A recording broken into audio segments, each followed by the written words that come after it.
Good morning, students. Today we are going to start with the chapter The Making of Global World. और इस पूरे chapter में हम थोड़ा जल्दी चलेंगे और जो इतनी भी इम्पोर्टेंट चीज़ें हैं सिर्फ वो करेंगे। ठीक है, पैराग्राफ वाइज पढ़ाऊँगी डेफिनेटली, बट कोशिश करेंगे जो इम्पोर्टेंट पार्ट्स हैं वो हम जस्ट कंप्लीट करें।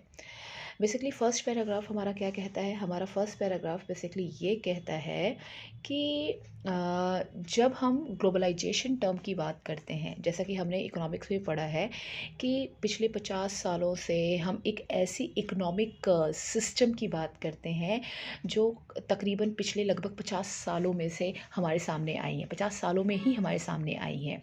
फॉर एग्ज़ाम्पल जैसा कि अगर हम इस पूरे पार्ट पे देखेंगे तो ग्लोबलाइजेशन एक पर्टिकुलर एक ऐसी चीज़ है जहाँ पे बिज़नेस का लोग अपने काम की तलाश में, जॉब की तलाश में people are just moving from one place to another, मतलब जाते रहते हैं। ठीक है, तो बहुत सारी चीज़ों का ग्लोबल लेवल पे एक प्रॉपर हिस्ट्री रही है काफ़ी सारी चीज़ों की। ठीक है, कनेक्टिविटी लोगों की बढ़ी हुई है। ठीक है, आज हम जब अपने जीवन में, अपनी लाइफ में इस पूरी ग्लोबल इंटरकनेक्शंस और चीज़ों के बारे में सोचते हैं तो हमें अपनी हिस्ट्री के बारे में जानना चाहिए, जिनसे हम बोल सकते हैं कि जो चीज़ मतलब गुज़र चुके हैं और उन सब चीज़ों से हमारी दुनिया बनी है। तो यहाँ पे हम बात करेंगे हिस्ट्री की कि हिस्ट्री से ही नो डाउट जो हम ह्यूमन बीइंग हैं अपनी सोसाइटी में एक दूसरे से ज़्यादा पास में आए हैं। और एंशंट पीरियड से ही जो हमारे ट्रैवलर्स थे, बिजनेसमैन थे, प्रीस्ट थे, पिलग्रिम्स थे, और मतलब डिफरेंट डिफरेंट ओकेजन्स पे, इनफैक्ट मेडिटेशन के लिए, और बड़ी सारी जो उनकी सफरिंग्स होती थी उन सब से बचने के लिए दूर दूर तक ट्रैवल किया करते थे। और ये लोग अपने ट्रैवलिंग पीरियड में तरह तरह की जो चीज़ें थी, जैसे पैसा हो गया या अ, बहुत सारी चीज़ें, जैसे कुछ हमारे अंदर कुछ बहुत अच्छी अच्छी चीज़ें हैं, हमारे थॉट्स हो गए, हमारे इन्वेंशन हो गए। हद तो यहाँ तक हम बोल सकते हैं, हद तो यहाँ तक हो गई कि इनफेक्ट जर्म्स, बैक्टीरिया, डिजीज़ भी हम लोग उस वक्त साथ लेकर चलते थे। दे carried good money value skill, यहाँ पे ये चीज़ें लिखी हुई हैं।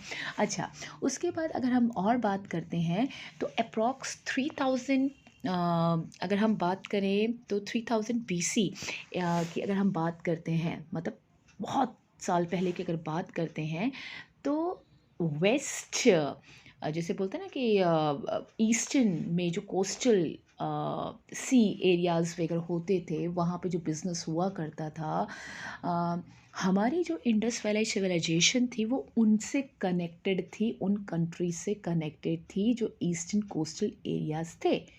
अगर हम आज एक वेस्टर्न एशिया के नाम से जाने जाते हैं और हज़ार साल से भी ज़्यादा समय से अगर हम मालदीव्स में पाई जाने वाली जो पेनीज़ होती हैं, या हम ये बोल सकते हैं जो करेंसीज़ होती हैं, जो सीशेल्स होते हैं, राइट, इन सब की बात करें तो आराम से ये इस्तेमाल किया जाता था उस वक्त एज अ कह सकते हैं कि पैसा के रूप में वो लोग इन सब चीज़ों को यूज़ किया जाता था, सीशेल्स को, राइट।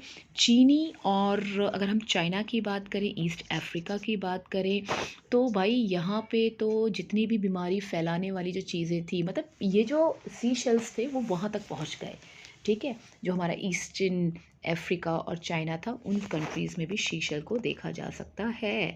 अच्छा, और क्या हम बोलेंगे, यहाँ पे हम डिजीज़ेज़ और को फैलाने वाले जो बैक्टीरियाज़ या जर्म्स हुआ करते थे वो भी दूर दूर तक पहुँचे, और उनकी भी हिस्ट्री हम 7th सेंचुरी में देखी जा सकते हैं या ढूंढ सकते हैं। और 13th सेंचुरी के बाद से तो इनके जो स्प्रेड जो हुई थी, ये तकरीबन हम बड़ी क्लियरली क्रिस्टल वे में देख सकते हैं, मतलब डिजीज़ भी स्प्रेड हुई थी, सोचो क्या है हमारा। ठीक है, यहाँ पे हम बात करेंगे सिल्क रूट की और लिंक जो दुनिया से कनेक्टिविटी थी उसकी बात करेंगे। और सिल्क रूट की अगर बात करें तो बेसिकली सिल्क रूट कोई एक रूट नहीं था। लोगों को लगता है कि सिल्क रूट एक था, भाई सिल्क रूट एक नहीं था। सिल्क रूट बेसिकली हम बात करते हैं कि ये एक ऐसा रूट था जहाँ पे वेस्टर्न कंट्री को भेजे जाने वाले जो चाइनीज़ सिल्क जो था वो एक पर्टिकुलर रूट से जाता था, राइट। तो वही रूट सिल्क रूट के नाम से फेमस हो गया। और सिल्क रूट फिर सिर्फ वही एक रूट नहीं था, नंबर ऑफ रूट्स शामिल थे सिल्क रूट में, ठीक।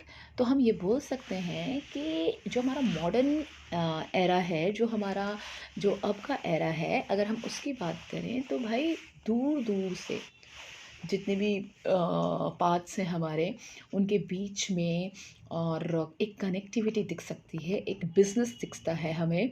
और अ, वो बिज़नेस कैसा था हमारा, तो हमें पता है भाई, वो सिल्क जो रूट्स हुआ करते थे उनसे उनकी कनेक्टिविटी थी, उनसे उनका बिज़नेस था। और सिल्क रूट नेम से ही हमें पता चलता है कि भाई इस रूट से जो वेस्टर्न को भेजे जाने वाले जो चाइनीज़ सिल्क का कितना वैल्यू था। और हिस्टोरियंस ने बहुत सारे जो सिल्क रूट्स के बारे में हमें बताया है। ज़मीन या सी से हो कर के गुज़रने वाले ये रास्ते न केवल एशिया के एक बड़े एरियाज़ को एक दूसरे से कनेक्ट करने का काम करते थे, बल्कि एशिया को यूरोप और जो नॉर्दर्न अफ्रीका से भी ये जो रूट्स थे वो कनेक्ट करते थे, ठीक है। Are you getting my point. तो बड़ा सिंपल सा है कि ये जो रास्ते थे वो ज़मीन या समुद्र से होकर गुज़रने वाले ये रास्ते न केवल एशिया के डिफरेंट बड़े बड़े एरियाज़ को एक दूसरे से जोड़ने का काम करते थे, बल्कि एशिया को यूरोप से एंड नॉर्दर्न अमेरिका से भी जोड़ते थे, ठीक है।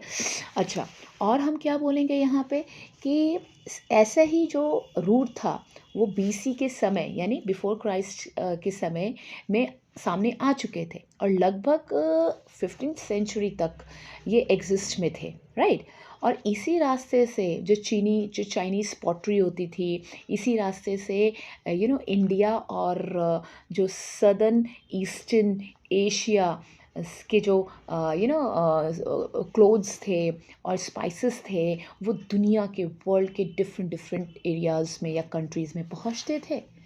एंड बदले में क्या होता था, बदले में बेसिकली हम ये बोल सकते हैं कि सोने और चांदी यानी जो गोल्ड होता था, या जो हमारा जैसे बोलते हैं ना कि हम सिल्वर होता था, ऐसी जो कीमती जो स्टोन्स या हमारे मेटल्स होते थे, वो सब यूरोप से एशिया पहुंचते थे। तो मतलब हमारे यहाँ से कपड़ा जाता था, वहाँ से गोल्ड वगैरह आता था, तो प्रीशियस मेटल्स वगैरह, ठीक है। फिर trade and cultural exchange always went hand in hand. It means what, जो हमारा बिजनेस है, जो हमारा कल्चर है, वो बेसिकली गए वहाँ स्प्रेड किया, वहाँ से आए यहाँ स्प्रेड किया। तो बेसिकली ये साइमल्टेनियसली चलता रहता है ये चीज़ें। एंड स्टार्टिंग से जो हमारी क्रिश्चियन मिशनरीज हुआ करते थे, क्रिश्चियन मिशनरीज कौन, who spread Christianity, right, who spread Christianity in a different different country. तो जो क्रिश्चियन मिशनरी होते थे डेफिनेटली वो भी इसी रूट से एशिया में आते होंगे। एंड आफ्टर कुछ सेंचुरी के बाद मुस्लिम्स जो रिलीजियस टीचर्स हुआ करते थे इसी रास्ते से दुनिया में डिफरेंट डिफरेंट जगह पे फैले।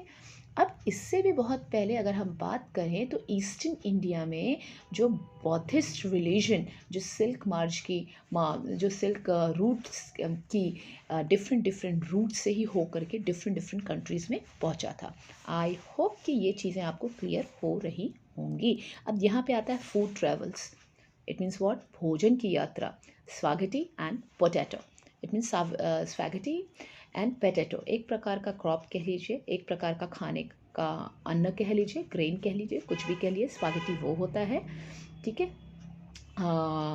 और यहाँ पे हम बात करेंगे food offers many example of a long distance cultural exchange. It means what, जो खाना होता है वो दूर देशों के बीच में जो भी कल्चरल जो चीज़ें होती हैं वो एक्सेप्ट और बाकी चीज़ें चलती रहती हैं। इसका एग्जाम्पल हो सकता है खाना भी कहीं और से हमारे यहाँ पे आया, हमारा खाना कहीं और गया।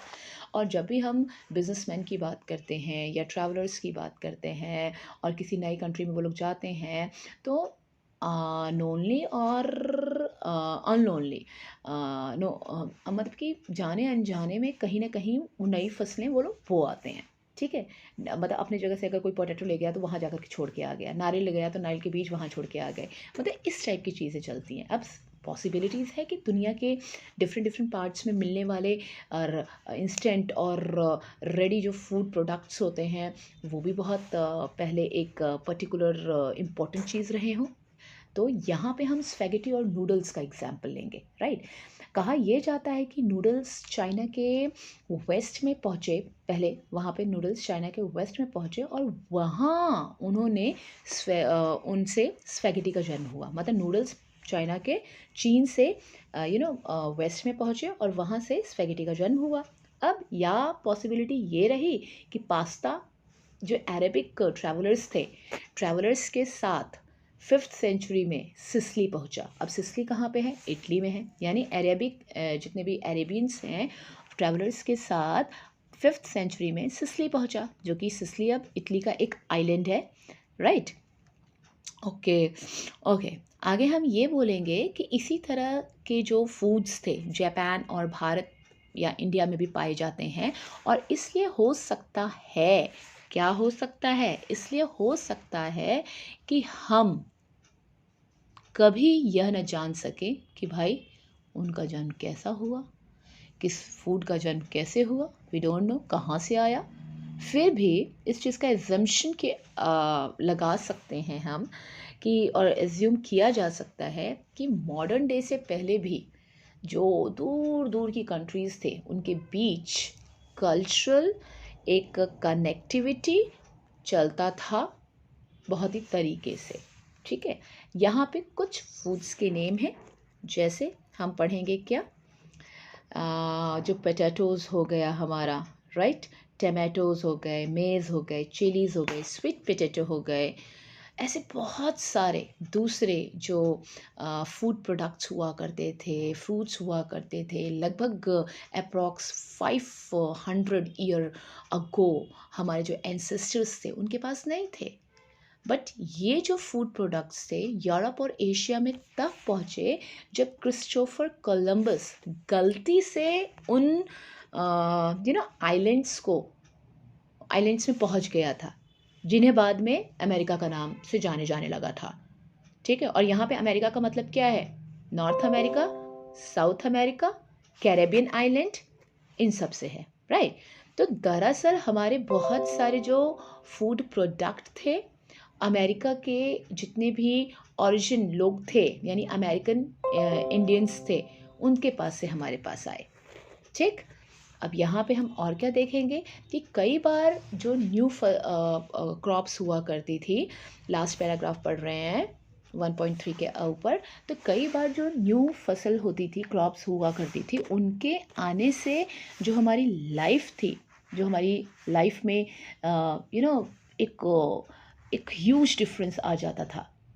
सिंपल सा आलू का एग्जांपल लेंगे। आलू it means potato, and potato का इस्तेमाल शुरू करने पे जो यूरोपियन एरिया में जितने भी इम्पॉवरिश लोग थे, यानी गरीब लोग थे, उनकी जो ज़िंदगी थी वो टोटली चेंज हो गई।